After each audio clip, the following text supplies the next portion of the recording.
भारताचे लोक भारताचे एक सार्वभौम समाजवादी धर्मनिरपेक्ष लोकशाही गणराज्य घडवण्याचे व त्याचे सर्व नागरिकांस सामाजिक आर्थिक व राजनैतिक न्याय विचार अभिव्यक्ती विश्वास श्रद्धा व उपासनाचे स्वातंत्र्य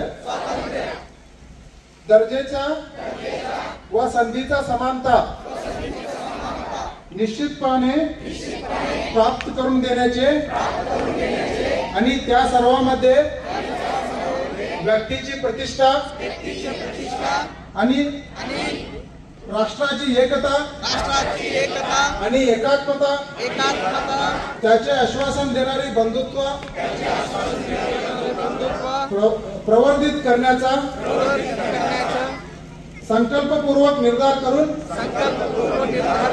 आमच्या संविधान सभेत आज दिनांक 26 नोव्हेंबर 1949 रोजी याद्वारे हे संविधान अंगीकृत आणि अधिनियमित करून स्वतः अर्पण करीत आहोत। धन्यवाद। ज्या ज्या महापुरुषांनी महानायकांनी आमच्या हक्काची अधिकाराची लढाई लढली त्या सर्व महापुरुषांना महानायकांना मी त्रिवार वंदन करतो, नमन करतो। मंचावर उपस्थित वंदनीय भिक्खू संघ पूज्य भदंत प्राध्यापक डॉक्टर यश काश्यपान महास्तवीरजी, पूज्य भदंत नागरत्न भंतेजी, पूज्य भंते ज्ञान ज्योतिजी, पूज्य भंते भिक्खू गोविंदो, मंचावर उपस्थित आमचे सहकारी अरविंद गट्टीजी, त्यांच्यासोबत आलेले फकीरप्पा चलवादीजी, मंचावर उपस्थित आजच्या कार्यक्रमाचे सर्वच आयोजक मंडळी आणि इथं उपस्थित असणाऱ्या सर्व माझ्या मातांना, बंधूंना आणि भगिनींना राजरत्न आंबेडकरचा मानाचा जय भीम। आज एक पाऊल आर्थिक विकासाच्या दिशेने या मथळ्याखाली आपण हा कार्यक्रम आयोजित केलेला आहे।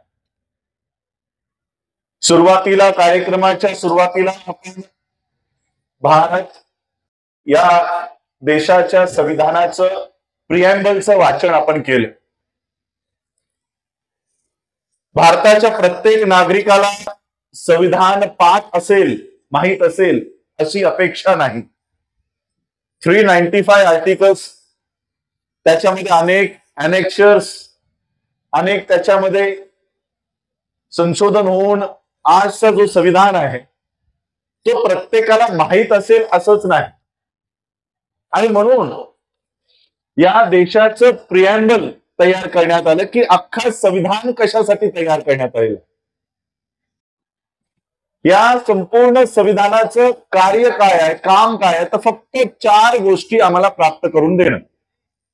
We the people of India, आम्ही भारताचे लोक, आम्हाला काय प्राप्त करायचं, फक्त 4 गोष्टी लिहिलेल्या आहेत संविधानामध्ये। जस्टिस, न्याय। कोणता न्याय? सामाजिक, आर्थिक व राजनैतिक न्याय। Justice, equality, liberty and fraternity. बस भारताचं संविधान याच 4 गोष्टींना प्राप्त करून देण्यासाठी तयार करण्यात आलेलं आहे। मी हे भारताचे संविधान 1950 26 जानेवारी 1950 ला हे लागू झालं। 26 नोव्हेंबर 1949 ला देशाला बाबासाहेब आंबेडकरांनी निर्माण करून ते लागू केलं। आपण सगळेच आजकाल चॅट जीपीटी नावाचा प्रकार ऐकत असाल, आहे सगळ्यांना माहिती आहे चॅट जीपीटी, आता ग्रॉकही आलेला आहे। या चॅट जीपीटीला जे काही विचारलं आपण, छोटासा ऍप्लिकेशन आहे, तो त्याचं परफेक्ट तंतोतंत उत्तर देतो। म्हणून मी या चॅट जीपीटीला काही प्रश्न केले। पहिला, how many generations did Indian constitution covered? भारताचं संविधान लागू झाल्यापासून या संविधानाच्या दायऱ्यामध्ये, या संविधानाच्या अख्यारीत या संविधानाच्या या सगळ्या संविधानामध्ये किती पिढ्या आपण व्यतीत केलेल्या आहेत, तो प्रश्न मी ChatGPT केला. ChatGPTचं उत्तर आलं की समजा आपण 25 ते 30 वर्षाचं जर एक जनरेशन पकडली, 25 ते 30 वर्ष म्हणजे एखादी नोकरी जर आज रिकामी झाली आणि 30 वर्षाचा काळ जर आपल्याला मिळाला, 30 वर्षाचं धरलं, तर याच्यामध्ये 2.5 जनरेशन गेल्या. किती? 2.5. म्हणजे एक जनरेशनने नोकरी 1950 ला जर धरली असेल तर तो रिटायर कधी झाला असेल? 80 ला. 30 वर्ष जर धरली तर 80 ला जर तो दुसरा माणूस त्याच्यावर आला तर तो 2010 ला रिटायर झाला असेल. 30 वर्ष जर अजून धरली, 80 ते 90, 10, 90 ते 2010 आणि 2000 ते 2010, 10 वर्ष. 30 वर्ष जर धरली तर 2010 ला दुसरी पिढी रिटायर झाली आणि 2010 ला जर तिसरी पिढी जॉईन झाली. आज 2025 आहे म्हणजे 15 वर्ष गेली, अजून 15 वर्ष बाकी आहेत. म्हणजे 2.5 पिढ्या आमची भारताच्या संविधानामध्ये ही कव्हर झालेली आहे. मग मी त्याला विचारलं की कॉन्स्टिट्यूशन, इंडियन कॉन्स्टिट्यूशन लागू होण्यापूर्वी कुणाचं राज्य होतं? ब्रिटिशरांचं. ब्रिटिशरांचं राज्य किती काळ होतं हा प्रश्न मी त्याला केला. How many generations did Britishers rule? त्याने उत्तर दिलं की ब्रिटिशरांनी भारतावर जवळपास 190 ते 200 वर्ष राज्य केलं. 200 वर्ष राज्य केलं आणि त्याच्यामध्ये जवळपास 6 ते 8 पिढ्या, या आपल्या 6 ते 8 पिढ्या हे ब्रिटिशरांच्या राज्यामध्ये वावरत होत्या. म्हणजे ब्रिटिशरांच्या कालखंडामध्ये किती पिढ्या आपल्या जगल्या? 8 पिढ्या जगल्या. मी अजून थोडा मागे गेलो आणि त्याला विचारलं की मग मनुस्मृती किती काळ होती? मनुस्मृतीचा प्रश्न केल्यानंतर ChatGPTने उत्तर दिलं की मनुस्मृती ही जवळपास 2000 वर्ष होती. किती? 2000 वर्ष भारतावर मनुस्मृतीचं राज्य होतं. 2000 वर्ष जर आपण धरली तर या मनुस्मृतीमध्ये आपल्या किती पिढ्या जगल्या? 30. तुम्हाला 5 पिढ्याच्या वरचं नाव आठवतं का? जसं आज मला बाबासाहेब आंबेडकर माझे पंजोबा, माझे खापर पंजोबा रामजी आंबेडकर, माझे खापर पंजोबा मालोजी आंबेडकर. मला कमीत कमी माझ्या 7 पिढ्या माहित आहेत. माझ्या 7 पिढ्या हे अख्ख्या भारताला माहित आहेत, अख्ख्या जगाला माहित आहेत. तुम्हाला तुमची पिढी माहित आहे का? म्हणजे 30 पिढ्या आपल्या मनुस्मृतीमध्ये जगल्या. जवळपास 8 पिढ्या या आपल्या ब्रिटिशरांच्या कालखंडात जगल्या आणि ब्रिटिशरांचा काल तो होता ज्यावेळेस मनुस्मृतीचा पगडा कमी झाला होता. ब्रिटिश आल्यानंतर मनुस्मृतीचा पगडा, आमच्यावरचा मनुस्मृतीचा पगडा हा कमी झाला का? तर ब्रिटिशरांना या देशामध्ये लोक हवी होती. ते परदेशातून त्यांची माणसं इथे पगारावर आणणं त्यांना खर्चिक होतं, म्हणून त्यांनी काय केलं? इकडच्याच लोकांना शिक्षण द्या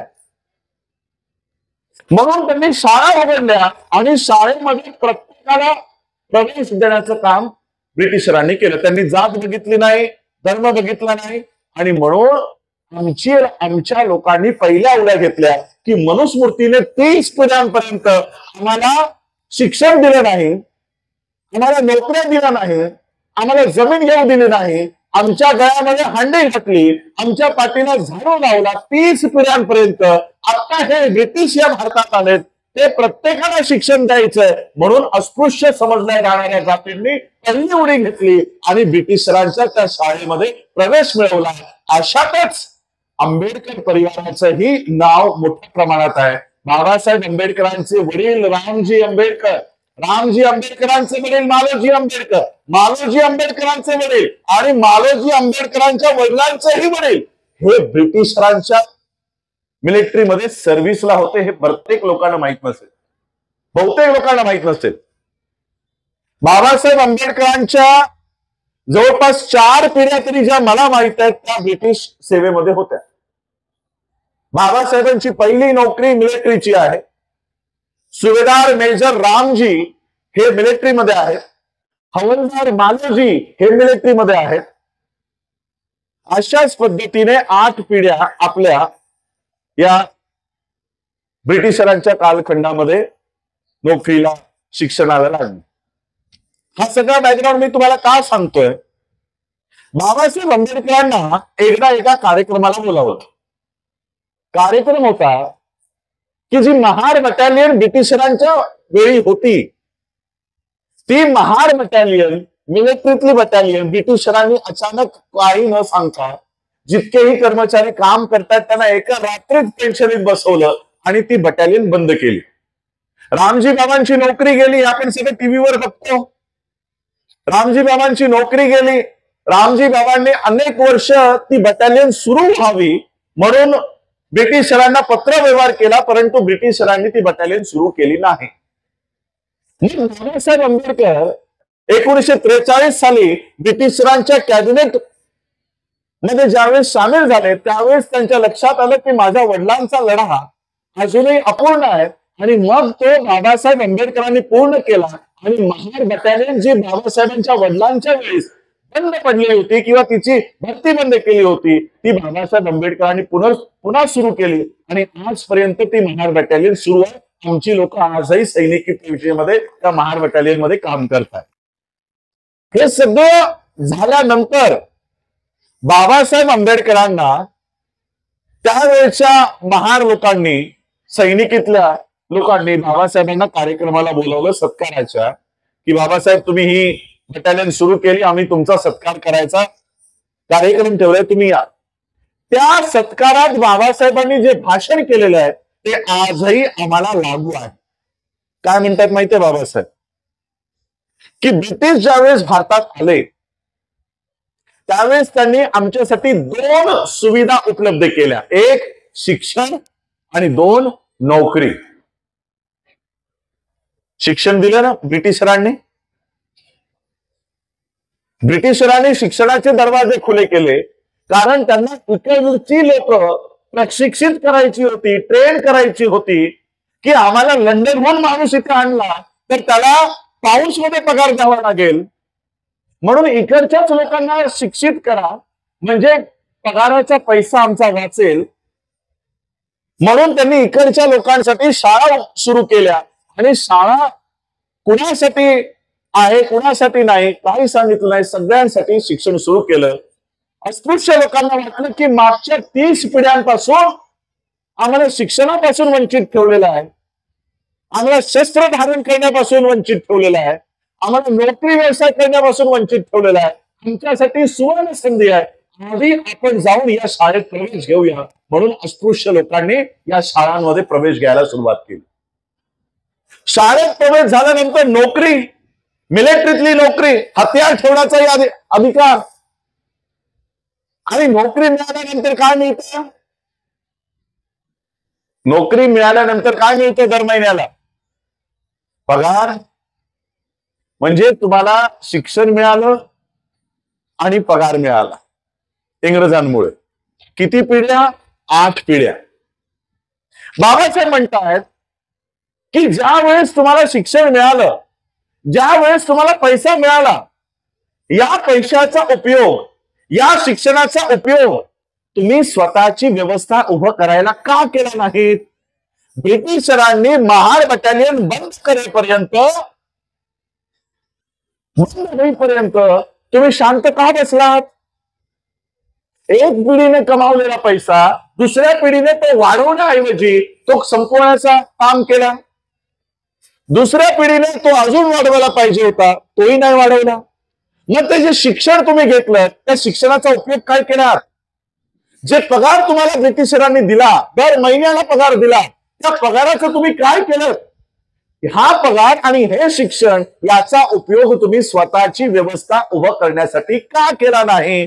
ब्रिटिशरांनी महार बटालियन बंद करेपर्यंत तुम्ही शांत का बसला? हा प्रश्न 1943 साली बाबासाहेबांनी उपस्थित लोकांना विचारला. आता हाच प्रश्न मी तुम्हाला विचारतो. या देशाच्या संविधानाला आता 75 वर्ष पूर्ण होतात, 75 इयर्स. मला प्रामाणिकपणाने सांगा, संविधान वाढतोय की संपतोय? संपतोय नाही. संविधानातले कलम एक एक रद्द होत आहेत. तुमच्यासाठी असलेले अधिकार संपतायत की तुमच्यासाठी अधिकार अजून अजून वाढत चाललेत? काल 1 नोकरी होती, आता 10 नोकऱ्या झाल्या. काल पर्यंत फ्री शिक्षण मिळत होतं, आता पैसे देऊन शिक्षण मिळतंय. आर्टिकल 21C या देशाचं संविधान संपतंय की वाढतंय याचं काही उदाहरण देऊन सांगू इच्छितो. आर्टिकल 21C देशाचं संविधान सांगतो की या देशामध्ये शिक्षण हे फ्री असेल, फ्री आणि कंपल्सरी असेल. 1ही रुपया शिक्षणासाठी घेतला जाणार नाही. केजी पासून पीजी पर्यंत शिक्षण हे केवळ आणि केवळ राज्य सरकारची जबाबदारी असेल. मला सांगा, इथे किती लोकांना केजी ते पीजी पर्यंत फ्री शिक्षण मिळतंय? ज्याला फ्री मिळतं त्याने हात वर करा. फ्री, एकदम फ्री, पीजी पर्यंत. काल माझ्या मुलीचा रिझल्ट आला आणि 8वी पास झाल्यानंतर कदाचित काय तो आर्टिकल काय नियम असेल, त्या सर्टिफिकेटवर लिहिलंय की कायद्याच्या आर्टिकल 21C नुसार आम्ही या मुलाला, या मुलीला फ्री आणि कंपल्सरी शिक्षण दिलंय, असं सर्टिफिकेट त्यांनी आम्हाला दिलंय. दर वर्षाची फी 75,000 आहे. दर वर्षाची 75,000 रुपये फी घेऊन ते आम्हाला सर्टिफिकेट देत आहेत की कायद्यानुसार आम्ही फ्री शिक्षण देऊन मोकळे झालेलो आहोत. हे सर्टिफिकेट शाळा देते आहे. सांगा, आर्टिकल C आहे का लागू? याचा अर्थ तुमचं शिक्षणाचा आर्टिकल भारत सरकारने कधीच संपवलाय. आर्टिकल 340 या देशामध्ये कुठेही खाजगी, कुठेही सरकारी नोकऱ्या असतील तर त्याच्यामध्ये SC, ST, OBC, NT, BJNT, DT या सगळ्यांना पर्सेंटेज नुसार रिझर्वेशन असेल. कुठं? सरकारी नोकऱ्यांमध्ये. मागच्या 7 वर्षापासून सरकारी नोकऱ्याच बंद आहेत. निर्मला सीतारामन या देशाची अर्थमंत्री संसदेत उभं राहून तिने भाषण केलं आणि सांगितलंय की येणाऱ्या 2 वर्षात भारताच्या प्रत्येक सरकारी व्यवस्था ही आम्ही विकणार आहोत, खाजगी करणार आहोत. सरकारी व्यवस्था म्हणजे काय? इंडियन रेल्वेज, पोस्ट, LIC कधीच विकली, BHEL, एअरपोर्ट आपण बघता, एअरपोर्ट ऑथॉरिटी ऑफ इंडिया ही कधीच अदानीला विकून टाकली. एअरपोर्ट त्यानंतर तुमच्या रेल्वेज ही अदानीला कधीच विकून टाकली. मग जर सगळ्या सरकारी व्यवस्था संस्थानं खाजगी झाल्या तर खाजगी क्षेत्रात आरक्षण आहे का? नाही. हा प्रश्न संसदेत विचारला की ठीक आहे, निर्मला सीतारामनने सांगितलं की सगळ्या सरकारी व्यवस्था विकून टाकायच्या, मग काय खाजगी क्षेत्रामध्ये आरक्षण असेल का? हा संसदेतला स्टार प्रश्न आहे आणि त्याच्यावर संसदेने उत्तर दिलंय की खाजगी क्षेत्रात आरक्षण असणार नाही. म्हणजे तुमचा आरक्षणाचा एक कलम संपला. आता माझा प्रश्न हा आहे की या 75 वर्षामध्ये आम्हाला संविधानानं शिक्षण दिलं, आम्हाला संविधानानं नोकऱ्या दिल्या, नोकऱ्या दिल्यानंतर आम्हाला पगार दिला. मग या पगाराचा वापर, या पैशाचा वापर, या शिक्षणाचा वापर आम्ही आमच्या स्वतःच्या व्यवस्था उभ्या करायला केला आहे का? काय तुमच्या आधीच्या पिढ्यांनी, कारण 2.5 पिढ्या गेल्यात आपल्या या देशाच्या संविधानाच्या अंमलाखाली, आपल्या 2.5 पिढ्या वावरून झालेल्या आहेत. मग काय त्यांच्या शिक्षणाचा वापर, त्यांच्या शिक्षणाचा वापर काय आमच्या येणाऱ्या पिढीसाठी होतोय का? म्हणजे बघा, बाबासाहेब आंबेडकरांनी एक घोषणा दिली, to educate, to educate and to organise. English मध्ये ही घोषणा आहे. बाबासाहेबांच्या पहिल्या संस्थेचं संघटनेचं हे ब्रीद वाक्य होतं. याचं मराठी, माझं जरा मराठी कच्चं आहे, मला सांगा याचं मराठी अनुवाद काय आहे? काय? शिका, संघटित व्हा, संघर्ष करा. बरोबर आहे? बिलकुल नाही. बाबासाहेबांनी कधीही सांगितलं नाही की शिका. आजही, आज मोबाईल आपल्या हातात आलेत, इंटरनेट फ्री आहेत, टाका टू एज्युकेट, सांगा गुगलला टू एज्युकेटला मराठीमध्ये ट्रान्सफर करून दे, ट्रान्सलेट करून दे, काय येईल? शिकवा. बाबासाहेबांनी शिका सांगितलं नाही, शिकवा सांगितलं. आम्ही काय केलं? शिका. बाबासाहेबांनी सांगितलं शिका, आम्ही शिकलो. शिका आणि शिकवामध्ये तुम्ही म्हणाल काय एवढंसं घेऊन बसलाय, एवढंसं वचा तर फरक आहे. वचा फरक नाहीये. शिका समजणारी व्यक्ती काय करते? बाबासाहेबांनी सांगितलं शिका म्हणून 10वी पास होतो, 12वी पास होतो, ग्रॅज्युएट होतो, पीजी होतो, डॉक्टरेट होतो, इंजिनियर होतो, डॉक्टर होतो, लग्न करतो, संसार करतो आणि सगळं शिक्षणाचा वापर फक्त स्वतः करतो. शिक्षणाचा वापर फक्त मुलाबाळा करतात. आणि शिकवण समजणारा व्यक्ती काय करतो की बाबासाहेबांनी सांगितलं शिकवा म्हणून काय करतो? 10वी पास होतो, 12वी पास होतो, ग्रॅज्युएट होतो, पोस्ट ग्रॅज्युएट होतो, डॉक्टर होतो, इंजिनियर होतो, लॉयर होतो, प्रोफेसर होतो, लग्न करतो, मुलंही करतो. पण बाबासाहेबांनी सांगितलं शिकवा म्हणून तो समाजात जातो आणि अडाणी लोकांना शिकवण्याचं काम करतो. हा डिफरन्स आहे. आमचं काम काय आहे? To educate. मी काय इकडे आलोय? काय घेणं देणं मला इकडे येऊन ओरडून ओरडून तुम्हाला सांगण्यासाठी? काल रात्री जवळपास मला वाटतं आम्ही 10:30 वाजता निघालो. 11 तास ड्राईव्ह करून मी इथपर्यंत आलोय. स्पॉन्डिलिसिसचा आजार मला या गाडीमुळे झाला. अर्धा वेळ मी त्या गाडीतच झोपलेला असतो. काय घेणं देणं मला? पण बाबासाहेबांनी सांगितले टू एज्युकेट. माझं शिक्षण हे माझ्या मुलीसाठी नाही, माझ्या पत्नीसाठी नाही. मला जे शिक्षण मिळालं हे माझ्या समाजाला शिक्षित करण्यासाठी बाबासाहेबांनी योजना करून ठेवली होती. आणि म्हणून मी आज तुमच्यामध्ये आहे. काय? येणाऱ्या काही वर्षांमध्ये आमची संपूर्ण व्यवस्था ढासळणार आहे. ही ढासळण्याआधीच आपल्याला त्याचं नियोजन करावं लागेल. तुम्ही शेतकरी बांधव, किती लोक शेतीचा व्यवसाय करता? आहे कोणी शेतकरी? शेतकरी त्याला माहित असतं की या वेळेला पाऊस येणार आहे, तो आधीच नियोजन करून ठेवतो. आधीच नियोजन वर्षभराचं करून ठेवतो. आमचं नियोजन काय? शून्य. आमचं काही नियोजन नाही. येणारी जी परिस्थिती आहे त्या परिस्थितीकडे आम्ही डोळे उघडून बघतच नाही. आणि म्हणून येणाऱ्या काळामध्ये आम्हाला स्वतंत्र अर्थव्यवस्था ही उभं करणं गरजेचं आहे. नोकऱ्या संपलेल्या आहेत. सरकारी नोकऱ्या आता नोकर भरती नाही. 75 वर्षाचा हा चॅट जीपीटी मध्ये कधी तुम्ही उघडून बघा. 75 वर्षाचं संविधान आणि मनुस्मृती जवळपास 2000 वर्षाची. 25 वर्ष जर एक जनरेशन धरलं तर 60 जनरेशन आणि 30 वर्ष जर धरलं 2000 वर्षाचे तर 67, म्हणजे आकडा सोपा व्हावा म्हणून 70 पिढ्या. तुम्हाला आज कर्नाटक मधला आनंद हेगडे नाव आठवतं का?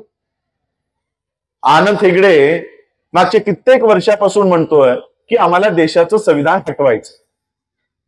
या कुंभमेळ्यामध्ये त्यांची एक समिती गठीत झाली आणि राष्ट्रपतीला त्यांनी नवीन संविधानाचा प्रारूप ड्राफ्टही सबमिट झालेला आहे. किती वर्षाचं संविधान? 75 वर्षाचं. किती पिढ्या? 2.5 पिढ्या. किती वर्षाची मनुस्मृती? 2000 वर्षाची. किती पिढ्या? 70 पिढ्या. 70 पिढ्या असलेल्या मनुस्मृतीला 2.5 वर्षाच्या 2.5 पिढीच्या संविधानाची एवढी का भीती? 70 पिढ्या मनुस्मृतीमध्ये गेल्या ना आमच्या, त्या मनुच्या कायद्यामध्ये आमच्या 70 पिढ्या गेल्या आता या संविधानाच्या कायद्यामध्ये 2.5 पिढ्या चालल्या आहेत. मग लगेच तुम्हाला एवढी भीती वाटायला लागली, लगेच तुम्ही संविधान बदला म्हणून भुंकायला लागलात, असं का? त्याच्या मागचं उदाहरण बाबासाहेबांचंच उदाहरण देऊ इच्छितो. बाबासाहेब आंबेडकर त्यांचा जन्म मनुस्मृतीच्याच या सगळ्या कायद्यामध्ये झाला, इन्फ्लुएन्स मध्ये झाला. बाबासाहेबांचा ज्यावेळेस जन्म झाला त्यावेळेस मनुस्मृतीचा कायदा अंतर्गत लागू होता. या मनुस्मृतीच्या कायद्यानुसार बाबासाहेबांना केस कापण्याचा अधिकार नव्हता, नवीन कपडे घालण्याचा अधिकार नव्हता, बैलगाडीत बसण्याचा अधिकार नव्हता, पाणी पिण्याचा अधिकार नव्हता. बाबासाहेबांचे वडील सुभेदार होते, मेजर होते. मिलिटरीची नोकरी तुम्हाला सगळ्यांना माहिती आहे, वर्षभर घरी येणार नाही. आमच्या इथे बसले पोलीस सर्व्हिस मधली 2-2 लोक बसलेली आहेत. 6-6 महिने 3-3 महिने घराचे तोंड बघता येत नाही.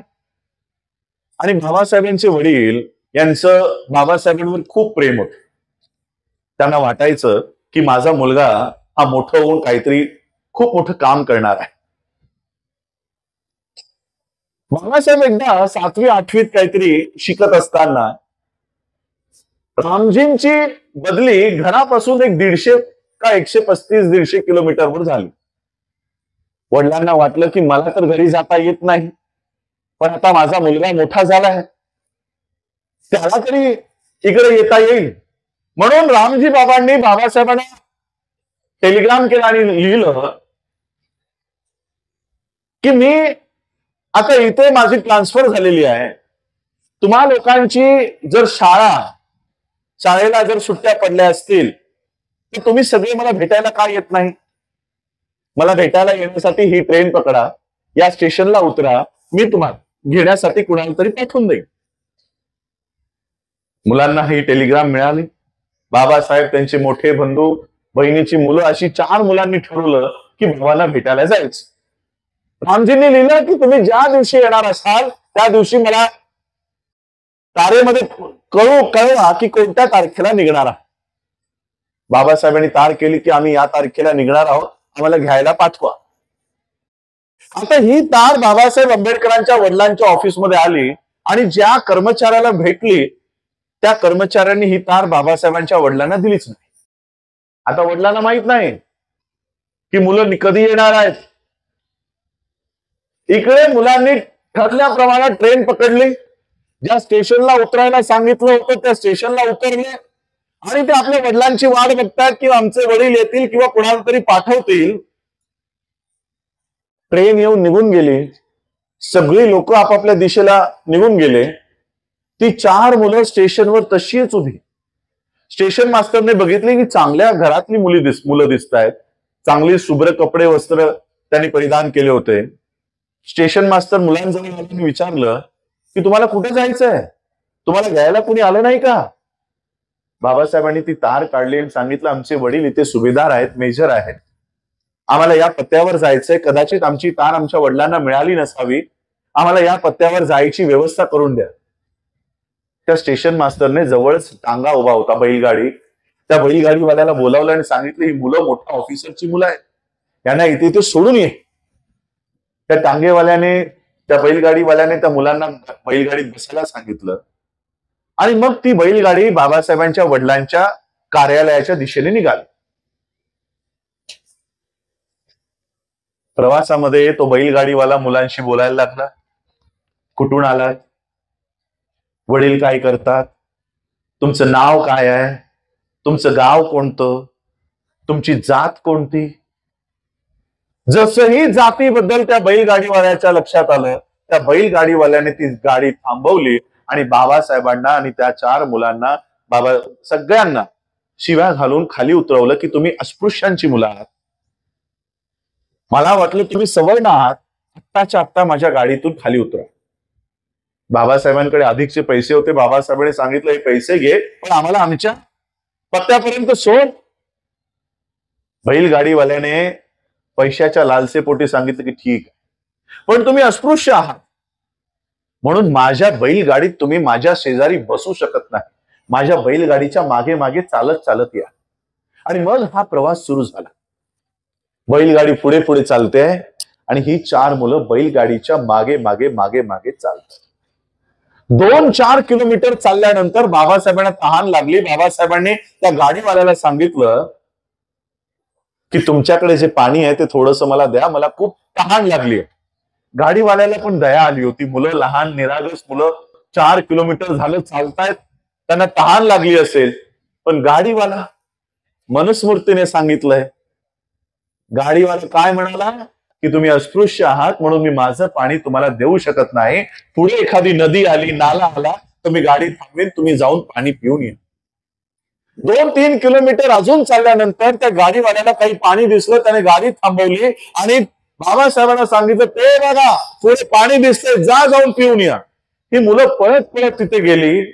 जवळ जाऊन बघतायत तर काय, आता फक्त चिखल आहे, यात पाणी नाही. तर तहान लागली, करायचं काय?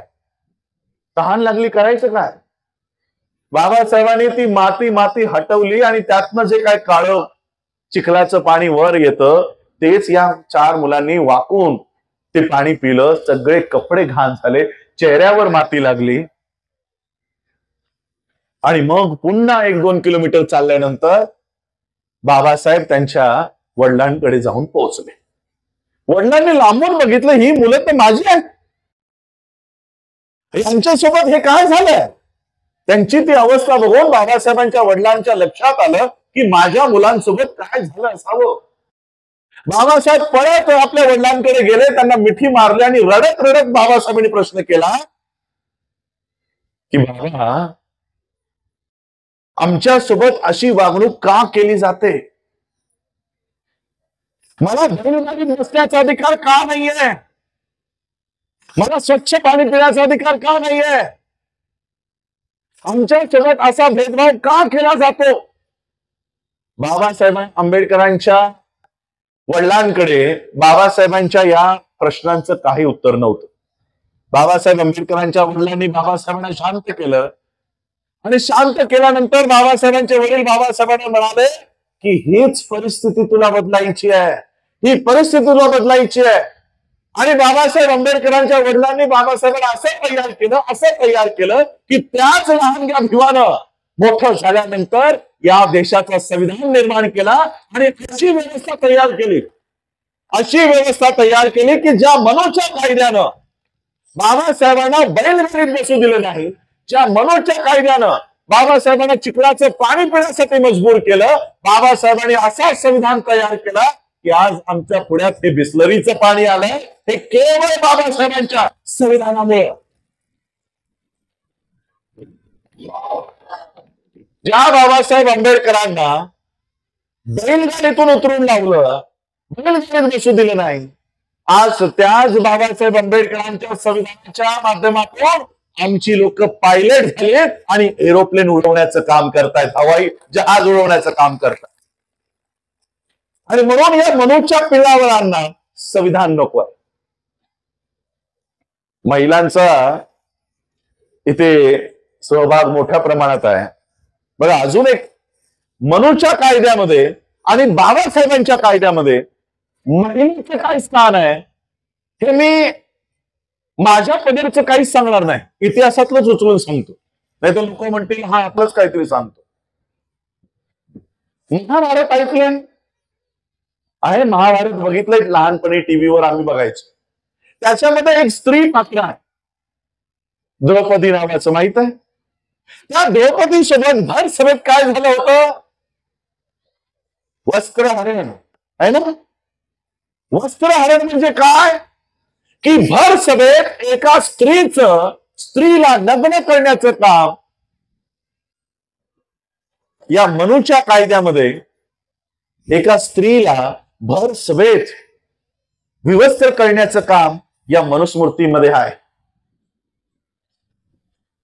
मनुस्मृतीच्या कायद्यामध्ये या देशामध्ये महाभारतातली द्रौपदी ही भर सभेत तिला विवस्त्र करण्यात आलंय, पण बाबासाहेब आंबेडकरांच्या संविधानाच्या कायद्यात त्याच द्रौपदीला या देशाचं राष्ट्रपती करून टाकलंय. हा डिफरन्स आहे.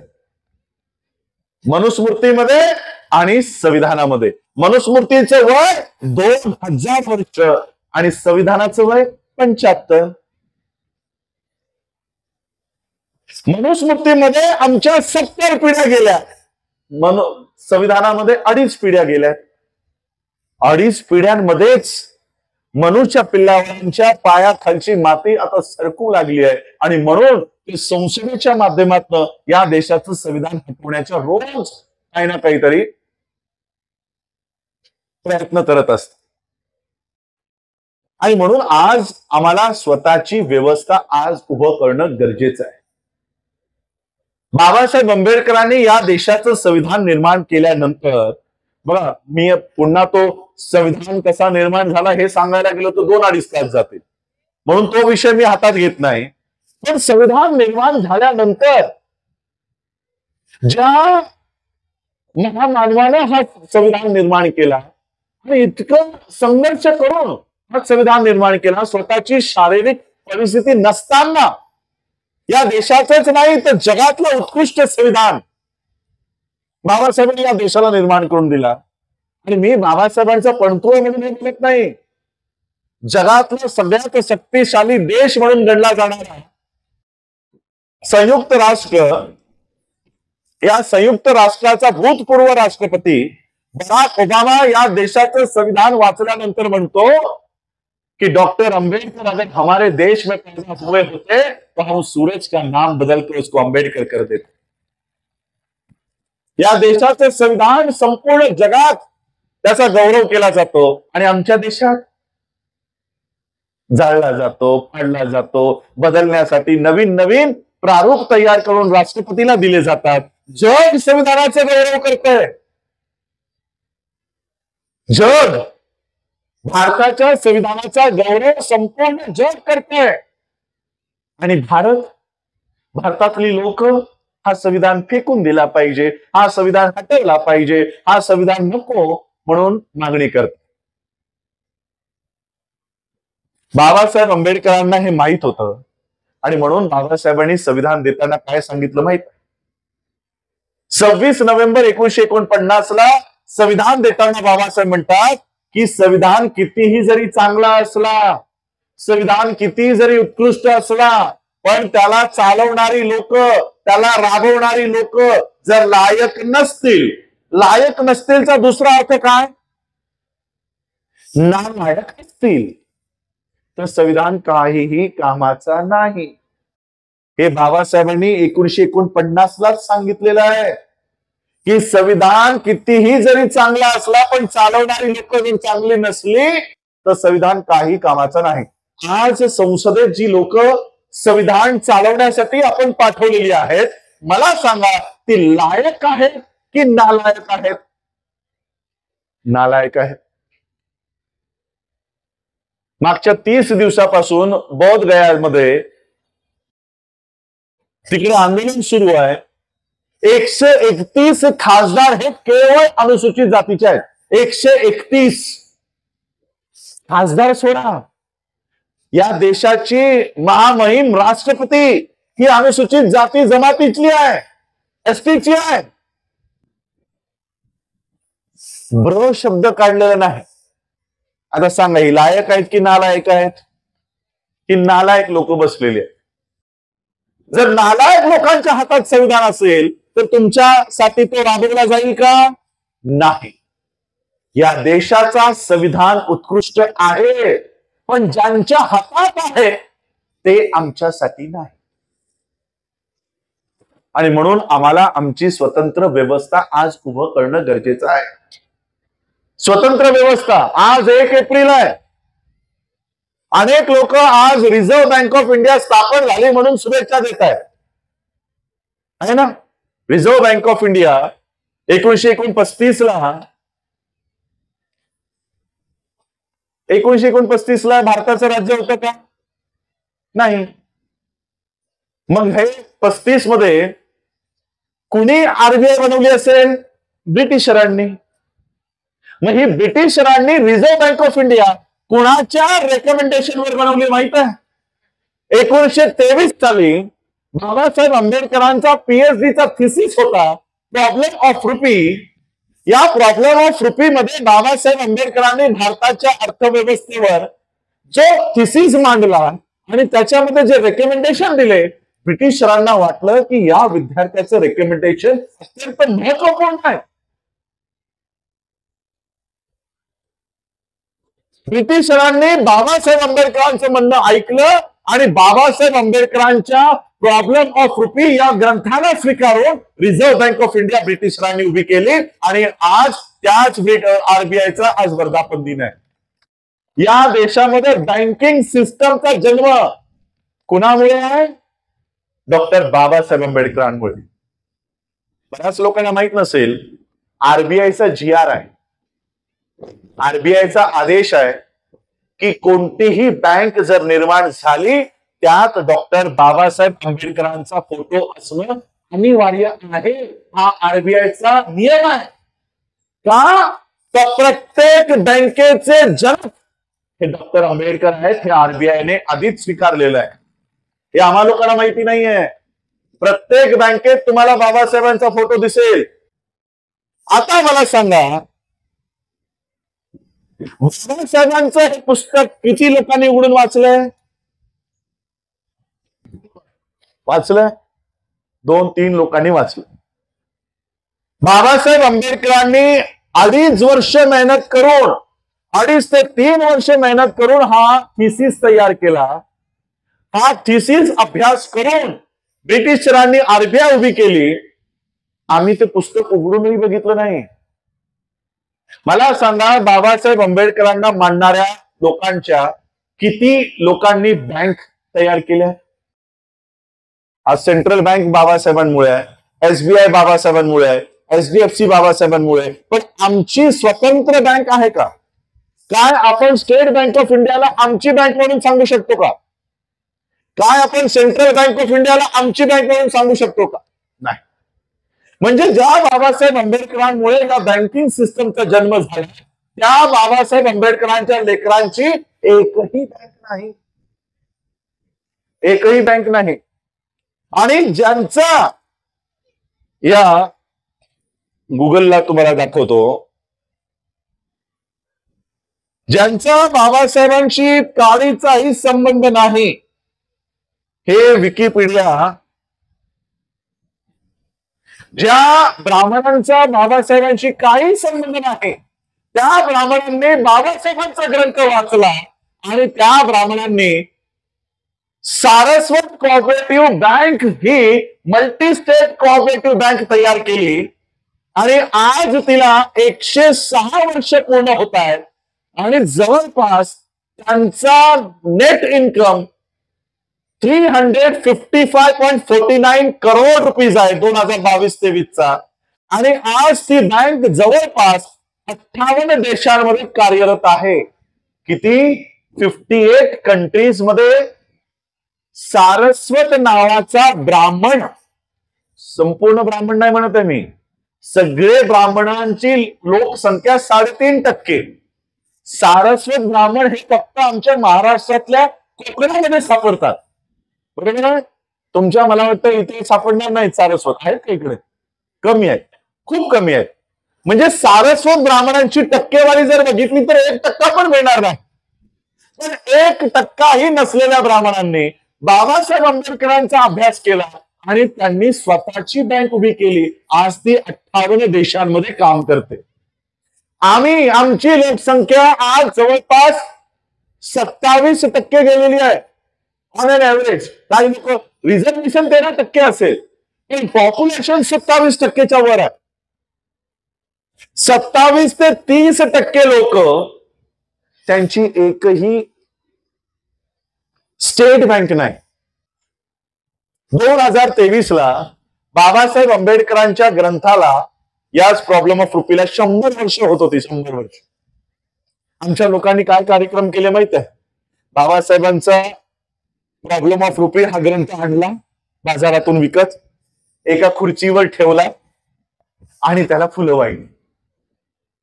पुस्तकाला फुलं, अगरबत्ती लावली, मेणबत्ती लावली, हात जोडले. बाबासाहेब, तुम्ही चांगलं पुस्तक लिहिलं, आमचं काम संपलं. आता ते पुस्तक पूजा करायसाठी आहे. हेच तुमच्या मुलांनी केलं तर चालेल का? 10वी मध्ये 12वी मध्ये चालेल? मॅथमॅटिक्सचं पुस्तक आणलं, खुर्चीवर ठेवलं, अगरबत्ती लावली, मेणबत्ती लावली, माझी पूजा झाली, उद्या मला पास कर.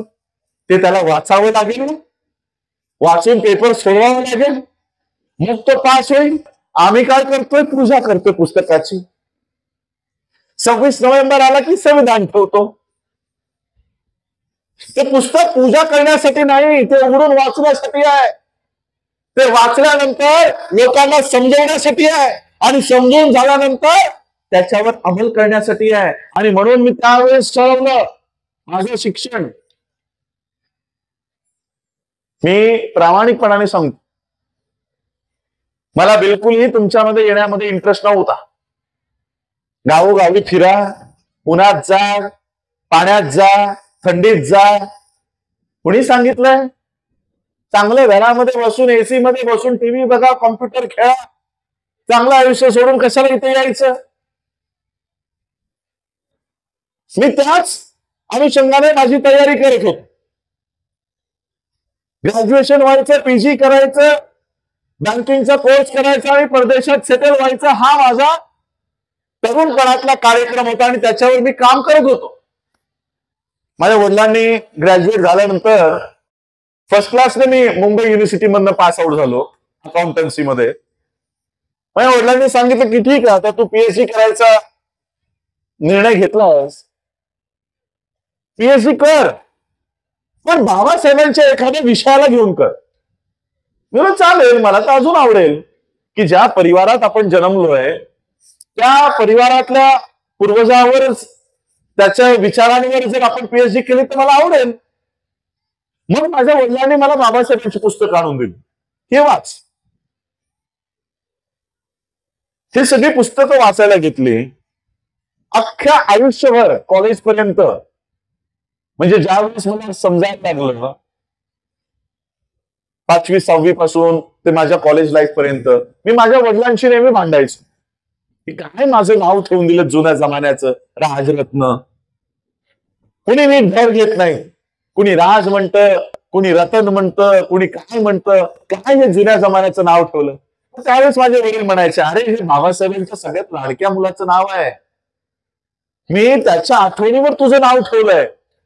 म्हणलं काय माझं नाव ठेवलं जुन्या जमान्याचं? हा राजरत्न मला एकदा बाबासाहेबांच्या ते पुस्तकात सापडलं.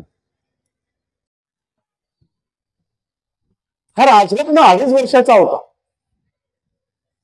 2.5 वर्षाचा असताना याला डबल निमोनिया झाला.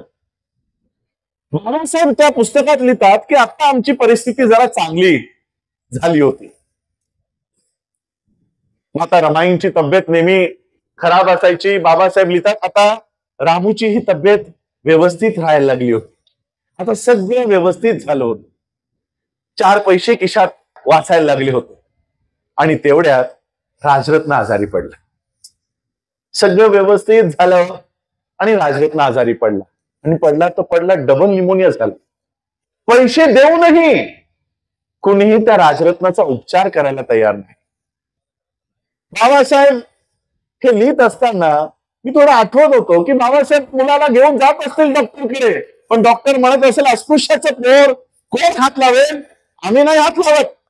पैसे देऊनही बाबासाहेबांच्या त्या 2.5 वर्षाच्या मुलाला कुणीही हात लावला नाही, ट्रीटमेंट दिली नाही. बाबासाहेब सगळी कामं सोडून त्या मुलाजवळच बसून असायचे, त्या मुलाशी खेळायचे, गप्पा मारायचे. बाबासाहेबांना वाटलं किती दिवस मी बसून राहू, बाहेर गेलो नाही, कोर्टाची कामं केली नाही तर पैसा मिळणार नाही. म्हणून बाबासाहेब कोर्टाच्या कामासाठी निघाले, कोर्टात गेले. कोर्टात गेल्या इथे राजरत्नाचा ताप वाढत चाललाय. माता रमाईंनी बघितलं की राजरत्नाचा ताप वाढत चाललाय. माता रमाईंनी बाबासाहेबांच्या एका कार्यकर्त्याला बोलावलं आणि बाबासाहेबांसाठी निरोप पाठवला की बाबासाहेब जिथे कुठे असाल ताबडतोब घरी निघून या. हा कार्यकर्ता हायकोर्टात गेला. हायकोर्टातून बाबासाहेबांना सांगितलं की बाबासाहेब तुम्हाला ताबडतोब घरी बोलावलंय. बाबासाहेबांच्या लक्षात आलं की मी तापानं फणफणत असलेला माझा राजरत्न घरात सोडून आलोय, नक्कीच त्याच्यासोबत काहीतरी बरं वाईट झालं असेल. बाबासाहेबांनी सगळी कामं सोडली, त्या हायकोर्टाच्या दारातून टांगा केला आणि बाबासाहेब ज्या चाळीत राहत होते त्या चाळीच्या दाराशी येऊन हा टांगा थांबला. बाबासाहेब पळत पळत आपल्या घरात गेले, 10 बाय 10ची खोली. त्या राजरत्नाला आपल्या कुशीत उचललं, कुशीत उचलून त्याच्याशी लाड करू लागले, प्रेम करू लागले. आणि प्रेम करता करता बाबासाहेबांच्या लक्षात आलं की हा मुलगा तर कधीच मेलाय, आता कधीच गेलाय. त्यावेळेस बाबासाहेब ओक्सा भोक्षी रडले, भिंतीला डोकं आपटून आपटून रडत होते, लहान मुलासारखं रडत होते. कार्यकर्त्यांना समजेना की साहेबाला शांत कसं करावं. बाबासाहेबांना त्या अवस्थेत कधी कोणी बघितलेलं नव्हतं. बाबासाहेबांचा लहानपणचा मित्र मालू पुढे आला, बाबासाहेबांना शांत केलं आणि बाबासाहेबांना सांगितलं की बाबासाहेब, आता राजरत्नाच्या शरीरावर अंत्यविधी उरकून घेतला पाहिजे, अंत्यविधी उरकून घेतला पाहिजे. मालूने सांगितलं की त्या मुलाचा शेवटचा अधिकार आहे, शेवटचा अधिकार आहे की बापाच्या पैशातून त्याला अंतिम वस्त्र विकत घेतला पाहिजे. ते वस्त्र आणण्यासाठी पैसे द्या, म्हणजे त्या शेवटचं जे त्या मुलाचा अधिकार आहे तो त्याला देऊ द्या. बाबासाहेबांनी खिशात हात घातला, खिशात एकही रुपया लागला नाही. बाबासाहेब पुन्हा ढसा ढसा रडायला लागले. माता रमाई शेजारी उभ्या होत्या. माता रमाईंच्या लक्षात आलं या रडण्यामागचं कारण वेगळं आहे, या रडण्यामागचं कारण वेगळं आहे. बाबासाहेबांच्या खिशामध्ये राजरत्नाच्या शरीरावर टाकण्यासाठी, कफन आणण्यासाठी पैसे नाही. माता रमाईने अंगावरची साडी पाडली आणि राजरत्नाच्या शरीरावर अंतिम वस्त्र ते कफन म्हणून टाकलं आणि मग दोघं पती पत्नी या मुलाचं अंत्यविधी करून आले. बाबासाहेब पुढे लिहितात, नुकताच चालायला लागला होता. 2.5 वर्षाचं मूल तुम्हाला सगळ्यांना माहित आहे, चालतो, पळतो, सायकल चालवतो, छोटी 3 चाकाची. बाबासाहेब म्हणतात, नुकताच चालायला लागला होता, बोलायला लागला होता. मी ज्यावेळेस त्याच्याशी बोलायचो त्याला म्हणायचो की तू माझा सिंह आहेस, तू माझा सिंह आहेस आणि मोठं झाल्यानंतर तुला माझं उर्वरित राहिलेलं कार्य पूर्ण करायचंय. तू मिलिटरी घराण्यात जन्म घेतलेला आहेस, तू सिंहाचा छावा आहेस, असं बाबासाहेब त्या राजरत्नाशी बोलायचे. 2.5 वर्षाच्या मुलाकडनं काय अपेक्षा की मोठं झाल्यानंतर माझं उरलेलं काम तुला पूर्ण करायचंय. कुणाकडनं? 2.5 वर्षाच्या मुलाकडनं. मी ते पुस्तक बंद केलं, माझ्या डोळ्यामध्ये पाणी होतं. त्यावेळेस मी विचार केला की या मुलावर माझं नाव आहे, या मुलाच्या आठवणीवर माझ्या वडिलांनी माझं नाव राजरत्न ठेवलं. ज्या बाबासाहेब आंबेडकरांमुळे आज मला शिक्षण मिळालंय, ते बाबासाहेब अपेक्षा करतायत की माझा राजरत्न मोठं झाल्यानंतर माझं काम पूर्ण करेल. आणि मी विचार करत होतो, कॉमर्स झाल्यानंतर, MBA झाल्यानंतर जपानला जायचं, तिथे सेटल व्हायचं, भारतात पुन्हा यायचंच नाही. आणि बाबासाहेब म्हणतात की मोठं झाल्यानंतर तुला माझं काम पूर्ण करायचंय. मी विचार केला, हा राजरत्न 2.5 वर्षाचा असताना मेला, याला मृत्यू म्हणाल का हत्या म्हणाल? समजा 2.5 वर्षाच्या मुलाला एखादी पॅरासिटिमल मिळाली असती, तो मुलगा मेला असता का हो? तो जगला असता, मोठं होऊन बाबासाहेबांचं काम पूर्ण केलं असतं. या मनुस्मृतीने, या मनुच्या व्यवस्थेने बाबासाहेबांच्या एक नाही 4 मुलांची हत्या केली. 4 मुलांची हत्या केली. मी विचार केला की हा राजरत्न जर जगला असता तर याने स्वतःच मोठं झाल्यानंतर बाबासाहेबांचं उर्वरित राहिलेलं कार्य पूर्ण केलं असतं. मनुच्या कायद्याने याला जगू दिलं नाही, याची हत्या केली आणि याच्याच आठवणीवर माझ्या वडिलांना माझं नाव राजरत्न ठेवलंय. जे काम त्या 2.5 वर्षाच्या राजरत्नाला जमलं नाही, त्याच्या आयुष्यातलं उर्वरित राहिलेलं काम मी माझ्या आयुष्यात पूर्ण करेन आणि सगळं माझं करिअर सोडलं आणि बाबासाहेबांचं हे मिशन पूर्ण करण्यासाठी मी तुमच्यामध्ये उतरलो, तुमच्यामध्ये आलो. मग करावं काय? बाबासाहेबांचं धम्माची मुवमेंट पुढे घेऊन जावी, बाबासाहेबांची आर्थिक मुवमेंट पुढे घेऊन जावी. जे शिक्षण मी प्राप्त केलंय, बाबासाहेब म्हणाले टू एज्युकेट, लोकांना शिक्षित करा. आणि म्हणून आज मी तुम्हाला शिक्षित करतोय, भाषण नाही देत आहे. काय शिक्षित करतोय? आज आमच्या पैशाचा वापर कोण करतोय? पैसे आम्ही कमवतोय. तुम्ही इथे बसलेला प्रत्येक जण कोणतरी नोकरी करत असेल, काहीतरी व्यवसाय करत असेल, दुकान चालवत असेल, गाडी चालवत असेल, 100 रुपये 200 रुपये जमा करून करून कुठे ठेवता? सगळे इथे जे बसलेले आहेत सगळ्यांचा पैसा कुठं आहे? कशात ठेवता? डब्यात ठेवता? मग कुठे ठेवता? बँकेत ठेवता. ज्या बँकेत ठेवता ती बँक तुमची आहे का? आहे का?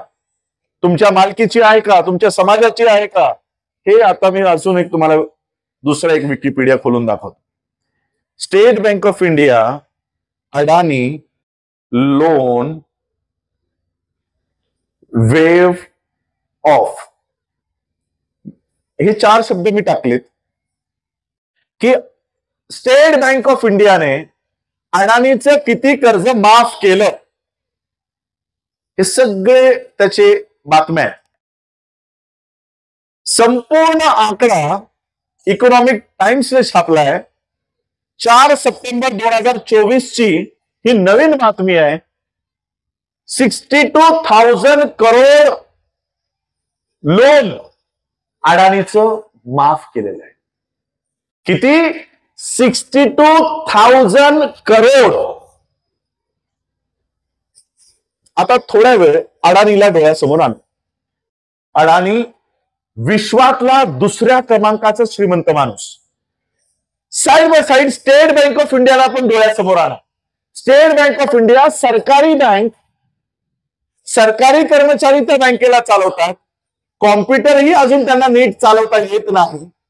सरकारी बँकेमध्ये अडानी सारखा विश्वातला दुसऱ्या क्रमांकाचा श्रीमंत माणूस एसबीआय मध्ये अकाउंट खोलेल का? त्याचा पैसा तो भारतामध्ये ठेवेल का? नाही. त्याचा पैसा कुठे माहित आहे? सिंगापूरच्या बँकेमध्ये, स्विस बँकेमध्ये, अमेरिकन बँकेमध्ये, चायनाच्या बँकेमध्ये, या सगळ्या बँकेमध्ये, भारताच्या बाहेरच्या बँकेमध्ये अडानीने त्याचा पैसा तिथे ठेवलेला आहे. अडानी, अंबानी, म्हणजे सगळा पैसा ठेवायचा भारताच्या बाहेर आणि घ्यायचा कुठून? SBI, central bank.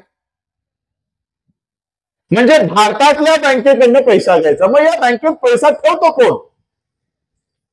62,000 करोड जर माफ केले, याचा अर्थ लोन देणारी अमाऊंट किती मोठी असेल.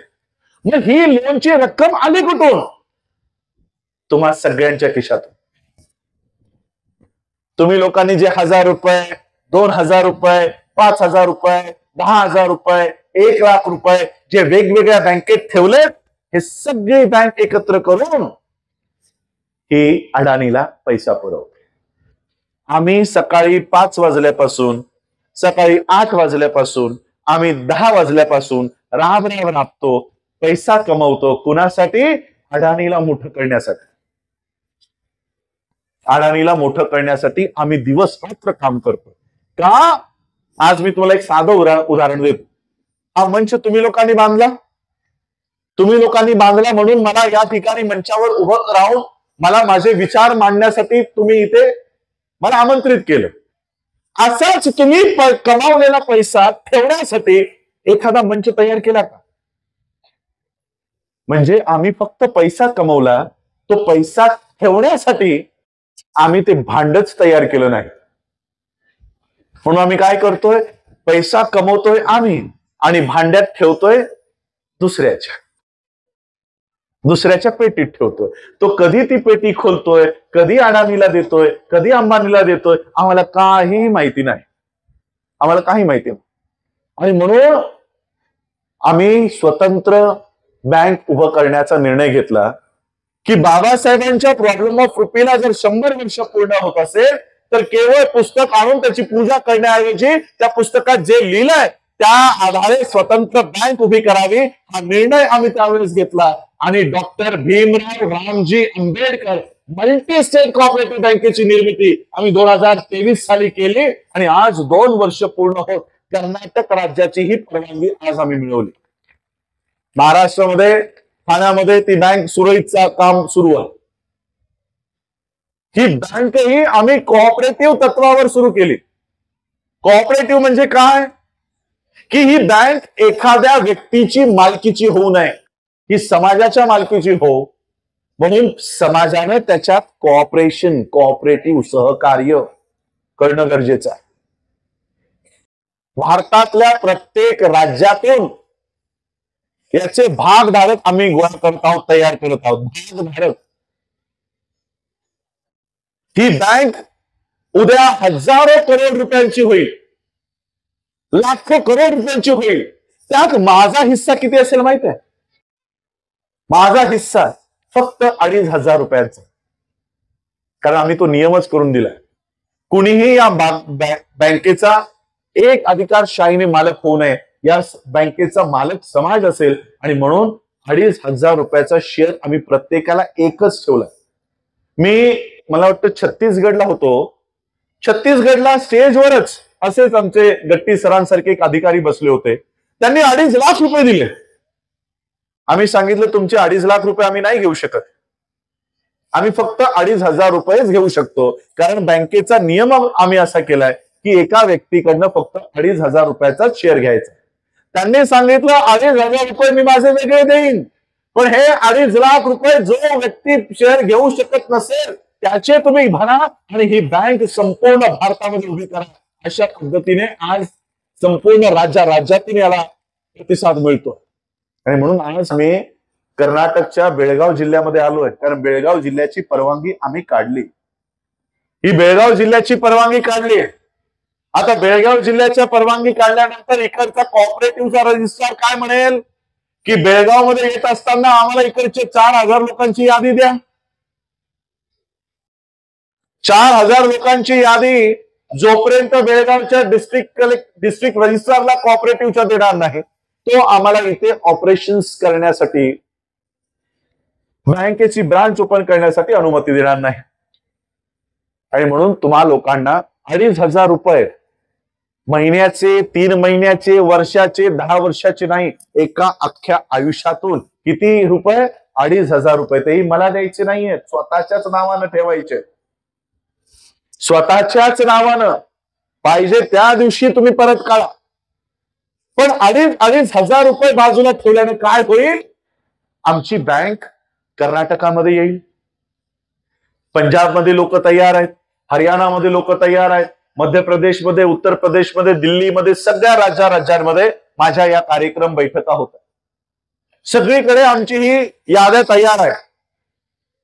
मागे अनिल प्रधान सर इथे असतील, बेळगावलाही आम्ही कार्यक्रम घेतला, तिकडची यादी तयार आहे. आणि म्हणून लवकरच आम्ही कागवड, बेळगाव या ठिकाणी एक ब्रांच तयार करणार आहोत. आणि या बँकेचं तयार केल्यानंतर संपूर्ण बँक चालवणं तुमची जबाबदारी असणार. तुमचा पैसा जर इतर बँकेमध्ये पडला, बघा आज आमचे अनेक असे विद्यार्थी आहेत जे माझ्याकडे येतात, MBBS साठी त्यांचे ऍडमिशन झाले, नीटची परीक्षा पास होऊन कसलंही डोनेशन न देता आज ते मेडिकल कॉलेजमध्ये त्यांना प्रवेश मिळाला. पण वर्षाची फी 30 लाख रुपये. परीक्षेच्या जोरावर, अभ्यासाच्या जोरावर सीट तर मिळवली, पण पैसे कुठून आणणार? फीस कुठून आणणार? 30 लाख रुपये एका वर्षाची MBBS ची फीस सुरू आहे. आमचे विद्यार्थी माझ्याकडे येतात की आमची काही मदत करा. 2 लाख रुपये असते, 5 लाख रुपये असते तर आम्ही मदत केली असती. पण 30 लाख रुपये एका वर्षाची 30 लाख, 2 वर्षाची 60 लाख, 3 वर्षाचे 90 लाख कुठून आणणार? म्हणून त्या विद्यार्थ्यांना ज्यावेळेस मी सांगतो की SBI मधनं एज्युकेशन लोन घ्या, ते मला SBIचं लेटर त्यांनी मला दाखवलं आणि SBIने लिहून दिलं, तुमच्याकडे तारण ठेवण्यासाठी काही नाही म्हणून आम्ही तुम्हाला लोन देत नाही. जी SBI अडाणीला 70,000 करोड रुपयाचं लोन माफ करते, तीच SBI आमच्या मुलांना 30 लाख रुपयाचं लोन डॉक्टर होणार आहे त्याला देत नाही, त्याला देत नाही. आणि म्हणून आम्हाला आमची स्वतंत्र बँक आज या देशामध्ये उभी करायची आहे. मी एक खूप मोठं विजन घेऊन चाललेलो आहे. आता 14 एप्रिल येईल.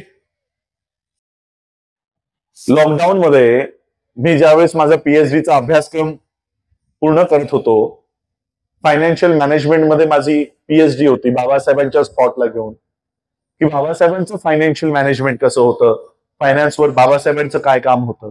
म्हणून इकॉनॉमिक टाइम्स हा पेपर मी त्यावेळेस वाचत होतो. लॉकडाऊन होतं म्हणून घरातच बसून होतो आणि म्हणून online e paper economic times वाचत होतो.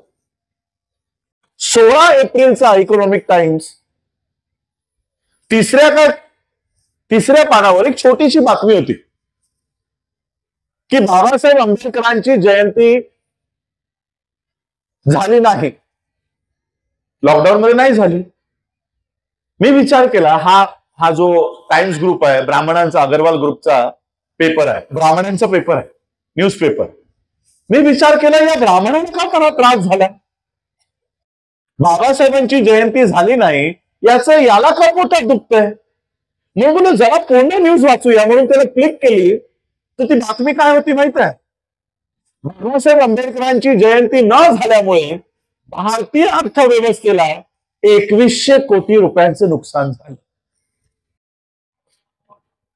मी न्यूज वाचली आणि मग भारतामध्ये आम्ही जयंती कशी साजरी करतो त्याचं चित्र डोळ्यासमोर उभं केलं. उद्या परवापासून आपल्याही गावागावात, शहरात या जयंत्या उभ्या राहतील. डीजे आणतो, पेंटिंग करतो, नवीन कपडे आणतो, मिठाई आणतो, फटाके फोडतो. एवढी फुलं आजच तुम्ही माझ्यावर उधळली. बाबासाहेबांचं स्मारकही तुम्ही बनवलं. हा कार्यक्रम उभा करायला जवळपास 2.5-3 लाखाचा तरी खर्च आला असेल आयोजकांना. आला असेल 2.5-3 लाखाचा तरी. खुर्च्या आणल्या, असे कार्यक्रम होतात 14 एप्रिलला. विचार करा, या छोट्याशा जागेचा खर्चच 2.5-3 लाख रुपये. आपण एक ऍव्हरेज घेतो की 5 लाख रुपयाचा खर्च एक छोट्या जयंतीचा होतो. आता डोळ्यासमोर आणा, संपूर्ण भारतात या जयंत्या होत आहेत. संपूर्ण भारतात डीजे,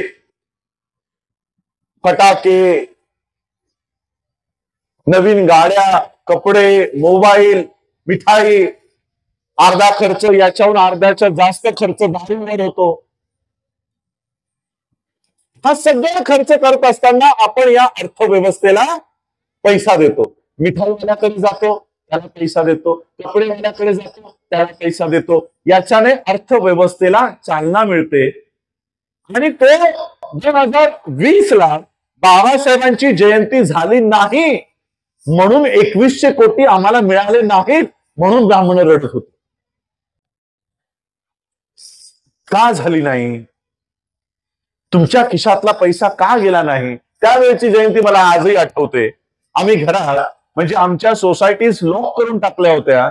घराच्या बाहेरही पडता येत नव्हतं. कुंडीमध्ये जे फूल आलंय तेच आम्ही बाबासाहेबांना वाहिलं. तेच एखादी मेणबत्ती काढली, ती मेणबत्ती लावली. किती रुपयात जयंती झाली? 0 रुपयात. मेणबत्ती घरातच होती, विकत नाही आणली. फुलं बाहेरच होती, ती वाहिली. 1ही रुपया खर्च न करता बाबासाहेबांची जयंती 2020 साली आपण सगळ्यांनी साजरी केली. बाबासाहेबांच्या उंचीमध्ये, त्यांच्या कारकिर्दीमध्ये, त्यांच्या कामामध्ये ते मात्र तरी कमीपणा झाला का? 2020 साली बाबासाहेबांची जयंतीमध्ये डीजे न वाजवल्यामुळे बाबासाहेबांची ख्याती कमी झाली का? झाली का कमी?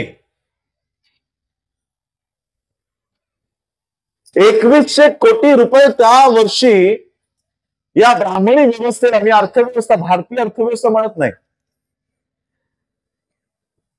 ती ब्राह्मणी अर्थव्यवस्था, ब्राह्मणी अर्थव्यवस्थेला मिळाले नाही म्हणून ते रडत होते.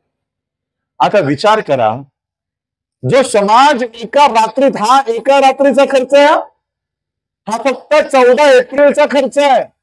विचार करा, जो समाज 14 एप्रिलला एका रात्रीत 2100 कोटी रुपये खर्च करतो, तो 100 कोटीची स्वतःची नॅशनलाइज बँक उभी करू शकत नाही का?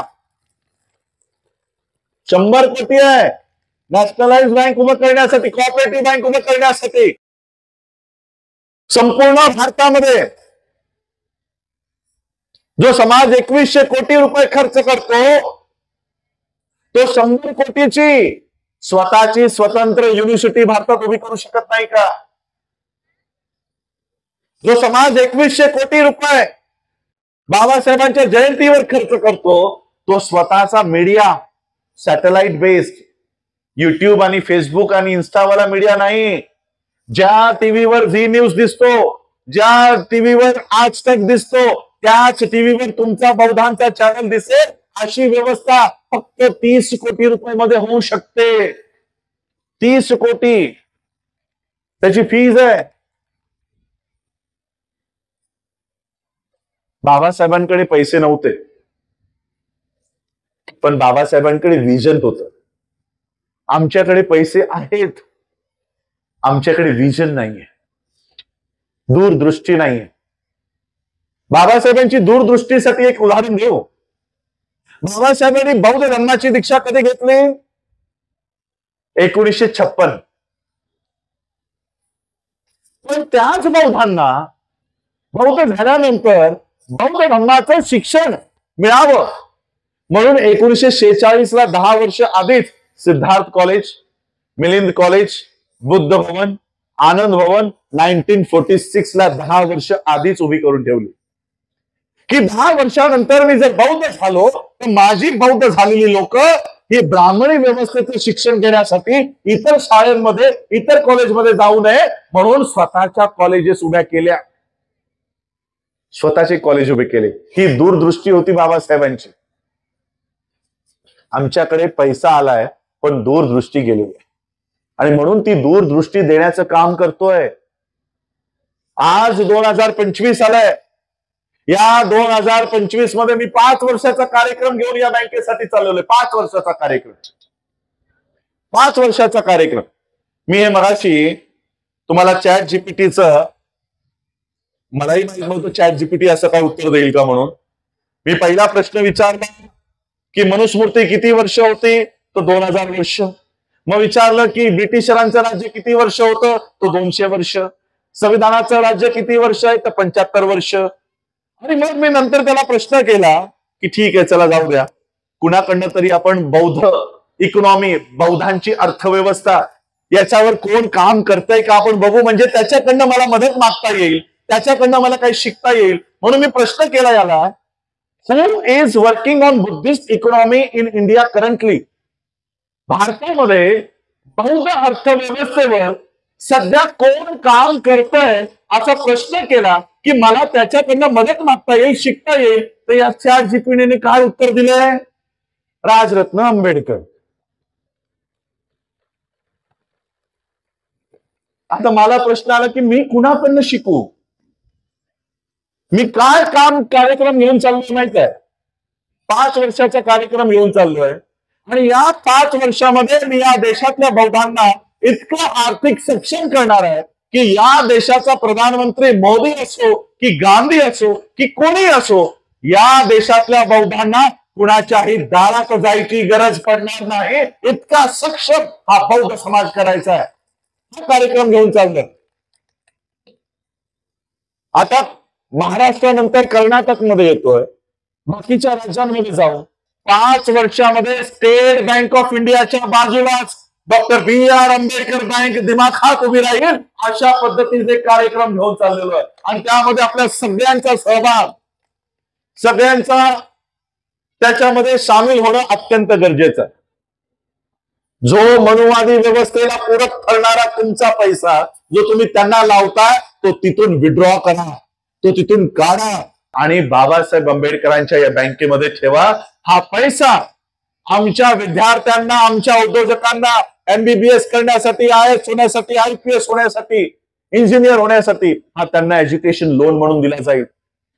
नोकऱ्या करण्यासाठी, व्यवसाय उभा करण्यासाठी एंटरप्रिन्योरशिप लोन दिले जातील, हाऊसिंग लोन दिले जातील. हा आपला पैसा आपल्याच माध्यमातून याच समाजाचा आपण तो वाढीसाठी लावण्याचा दृष्टिकोन घेऊन मी काम करतो आणि म्हणून मी आज हे एक पाऊल आर्थिक उन्नतीकडे या मथळ्याखाली आज हा कार्यक्रम घेतला. मला वाटतं आज आमची बँकेचे काही कर्मचारी पण आलेले आहेत, शेअरचे फॉर्म पण घेऊन आलेले आहेत. आहेत इथे? मला वाटतं आमचे महेश आहे, महेशकडे फॉर्म आहेत बँकेचे, डॉक्टर BR आंबेडकर राहू दे तुमच्याकडे. ज्यांना हवे असतील त्यांनी महेशला संपर्क करा, महेशचा नंबर घ्या, बाकीची जी काय फॉर्मॅलिटीज असतील ती करून घ्या आणि इकडे ब्रांच तयार करा. बाबासाहेबांची आज याही वेळेस तुम्ही जयंती कराल, साजरी करा. मी म्हणतो 2100 कोटी नाही, 21,000 कोटी जरी लागले तरी बाबासाहेबांची जयंती आम्ही करू. 21,000 कोटी लागले तर. पण कुणी करावी जयंती माहितीये तुम्हाला? बाबासाहेबांची जयंती कुणी करायची हे स्वतः बाबासाहेब सांगून गेलेले आहेत की माझी जयंती कुणी करायची. बाबासाहेबांच्या जयंतीचा कार्यक्रम बाबासाहेबांच्या कार्यकर्त्यांनी भरवला आणि बाबासाहेबांना आमंत्रण द्यायला गेले की बाबासाहेब आम्ही तुमची जयंती करणार आहोत, तुम्ही कार्यक्रमाला या. बाबासाहेब म्हणाले मी असल्या कार्यक्रमाला येत नाही. आता कार्यकर्त्यांचा भ्रमनिराश झाला. तुम्ही नाही आलात तर कार्यक्रम कसा होईल? बोले मी असल्या कार्यक्रमाला येत नाही, बाबासाहेब म्हणाले. मग कार्यकर्त्यांनी इथून तिथून बाबासाहेबांना प्रेशराईज केलं आणि शेवटी बाबासाहेबांना कार्यक्रमाला बोलावलं. बाबासाहेब कार्यक्रमाला गेले.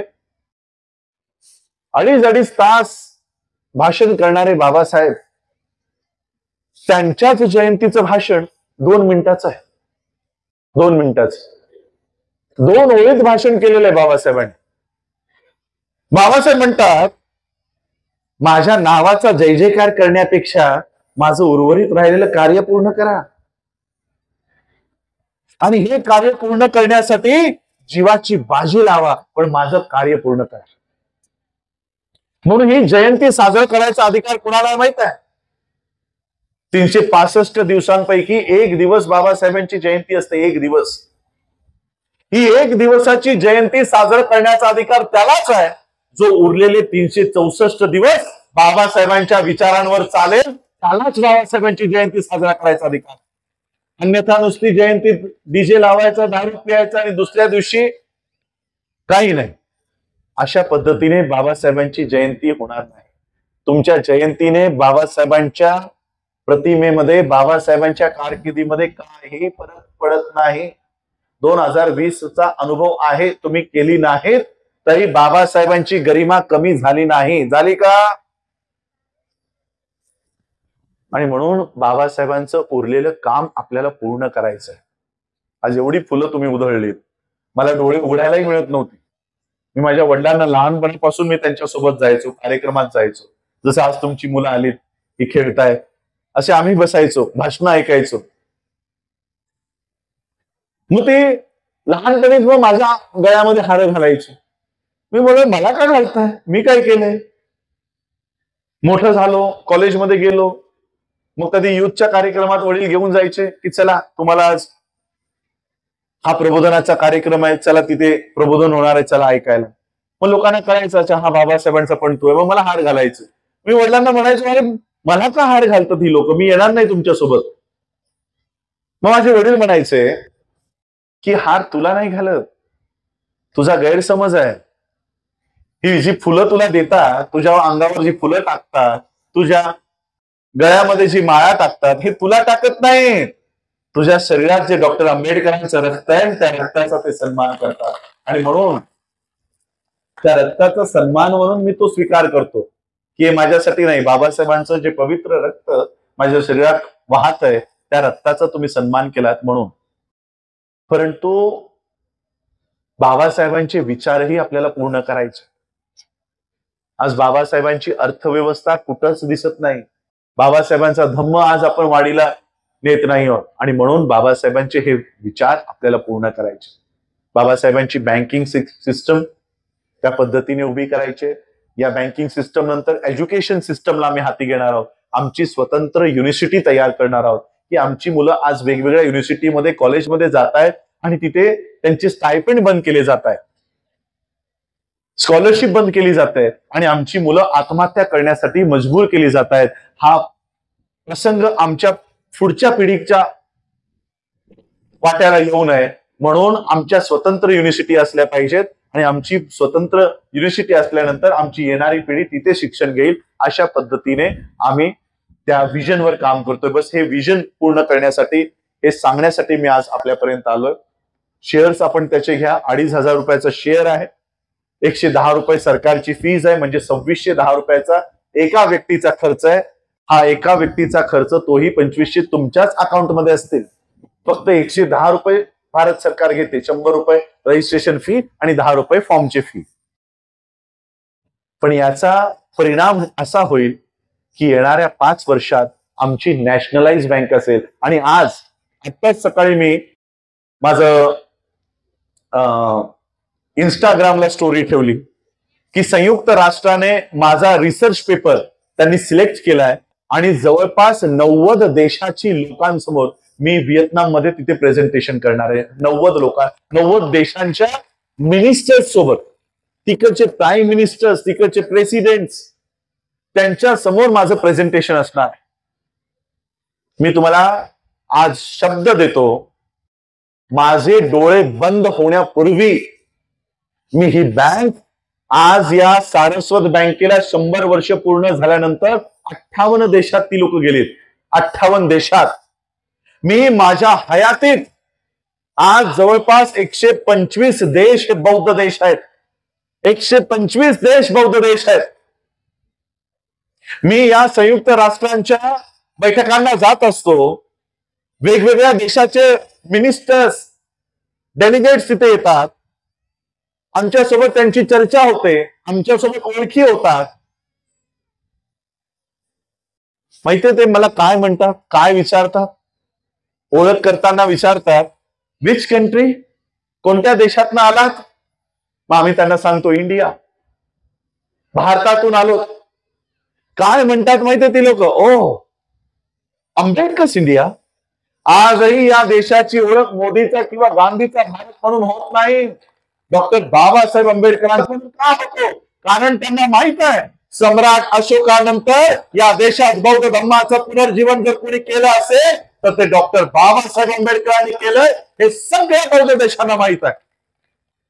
आज जवळपास 125 देशांचा सचिव म्हणून, वर्ल्ड फेलोशिप ऑफ बुद्धिस्टचा स्टँडिंग कमिटी सेक्रेटरी म्हणून मी काम करतोय.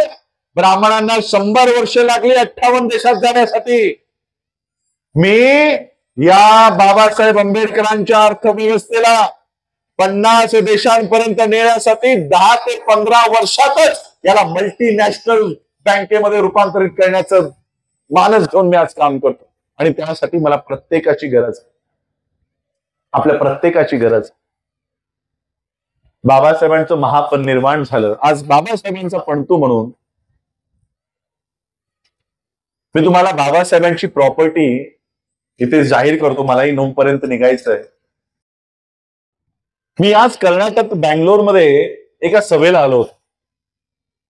आता काही नॉन आंबेडकराईट लोक माझ्या जवळ बसली होती. त्यांना वाटलं बाबासाहेबांचा पणतू आहे, राजघराण्यातला आहे, म्हणून ते मला विचारायला लागले, बाबा साहब की क्या क्या प्रॉपर्टी है, बाबा साहब के कितने बंगले थे, बाबा साहब की कितनी जमीनें हैं, बाबा साहब के कितने कॉलेजेस हैं, बाबा साहब का कितना बैंक बैलेंस था. हे सगळं मला विचारत होते. त्यांना जे उत्तर दिलं ते उत्तर मी तुम्हाला सगळ्यांना पब्लिकली देऊ इच्छितो. बाबासाहेबांचं ज्यावेळेस महापरिनिर्वाण झालं तोपर्यंत बाबासाहेब 4 खात्याचे मिनिस्टर राहिलेले होते. 4 खात्याचे मिनिस्टर. आज साधा सरपंच जरी कोणी झाला तर 7 पिढ्यांपर्यंत पुरेल एवढा पैसा कमावतो. भ्रष्टाचार करून, टेंडर करून एवढा पैसा, जमिनी, बंगले बांधून टाकतो एकाच 5 वर्षामध्ये. बाबासाहेब 4 खात्याचे मिनिस्टर होते. पण बाबासाहेबांचं ज्यावेळेस महापरिनिर्वाण झालं तेव्हा त्यांच्या बँकेच्या खात्यामध्ये एक 15,000 रुपये होते. फक्त 15,000 रुपये. आणि काही बँकेचे कर्ज होते. मग प्रश्न पडतो की मग बाबासाहेबांची आयुष्यभराची कमाई कुठे गेली? Cabinet minister, drafting committee chairman, हे एवढे मोठे बाबासाहेबांचे बँकेत 15,000 रुपये, बस एवढीच संपत्ती, बाकीचे पैसे कुठे गेले? आणि म्हणून मी आज बाबासाहेबांची संपत्ती तुम्हा सगळ्यांना जाहीर करतो. मंचावर आमच्या सर आपण ISI IPS DG काय आपलं पोस्ट गट्टी सर IPS सर एक्साइज मध्ये होत आहे, अजूनही आहेत, जॉईंट कमिशनर आहेत, सर उद्योजक आहेत. आपल्यामध्ये किती लोक टीचर बसले असतील, प्रोफेसर बसले असतील, डॉक्टर बसले असतील. आज या समाजात जे डॉक्टर घडले, इंजिनियर घडले, प्रोफेसर घडले, लॉयर घडले, IAS झाले, IPS झाले, इंजिनियर झाले, ही आहे डॉक्टर बाबासाहेब आंबेडकरांची खरी संपत्ती. हे कमवलं डॉक्टर बाबासाहेब आंबेडकरांनी. आणि या संपत्तीतला वाटा मी मागण्यासाठी आलो. मला बाबासाहेबांच्या जमिनीतला वाटा नको, मला बाबासाहेबांच्या पैशातला वाटा नको, बाबासाहेबांच्या कॉलेजेस मधला मला वाटा नको. पण ही जी संपत्ती बाबासाहेबांनी कमावली आहे, जी स्टेजवर आहे, बौद्ध भिक्खूंच्या माध्यमातून आहे, तुम्हा लोकांच्या माध्यमातून आहे, काय यातनं मला माझा वाटा हिस्सा मिळणार नाही? काय मागतोय मी? जर वेळ देऊ शकत असाल तर वेळ दे, जर तुमची बुद्धी देऊ शकत असाल तर बुद्धी दे. ही बँक चालवण्यासाठी चांगले कर्मचारी आम्हाला हवे, ती बुद्धी देऊ शकत असाल तर ती बुद्धी द्या, साथ द्या. ही बँक वाढवण्यासाठी जो काही याचा पैसा लागणार आहे तो पैसा तिथे पुरवा. मला नकोय, माझ्या घरच्यांना नको आहे. तुमच्याच बँकेची योजना करण्यासाठी मी इथे आलो. आणि म्हणून मी आज एवढंच अपेक्षा आपल्या सगळ्यांकडनं करतो की बाबासाहेब आंबेडकरांची ही बँक ही राष्ट्रीय आणि आंतरराष्ट्रीय स्तरावर नेण्यासाठी आपण मला सहकार्य कराल, हे मिशन पुढे घेऊन जाण्यासाठी आपण सगळे साथ द्याल, एवढीच अपेक्षा मी आजच्या प्रसंगी करतो. आणि आज द बुद्धिस्ट सोसायटी ऑफ इंडियाच्या या माध्यमातून एक पाऊल आर्थिक उन्नतीकडे या कार्यक्रमासाठी आपण सगळे आलात. आयोजकांचे तर मी नावही घेतली नाही. आज आमचे अनिल प्रधान सर असतील, महेश कांबळे सर असतील, धम्मरक्षित आता ते झालेले आहेत, आणि सगळेच आयोजक मंडळी, आयोजक सगळे मागे बसलेले आहेत. मला त्यांनी त्यांची नावही दिली नाहीत, इथे त्यांची नावही त्यांनी मेन्शन केलेली नाही आहेत. तर सगळेही आमचे आयोजक आणि आपण सगळ्यांनी मला ऐकलं त्याबद्दल आपल्या सगळ्यांचे आभार व्यक्त करतो आणि थांबतो. जय भीम, नमो बुद्धाय.